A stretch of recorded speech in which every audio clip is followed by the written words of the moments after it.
How to fix iPhone screen not turning off automatically in iPhone 11, 12 or 13. So let's start the video. First of all, open settings. In settings, scroll down and click on display and brightness. After selecting display and brightness, then scroll down and here you can see the option auto lock.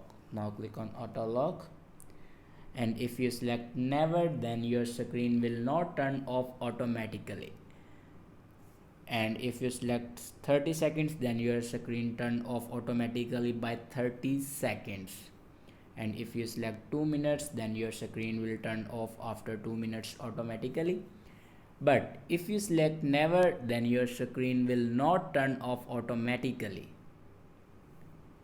I hope this video is helpful for you. Thanks for watching.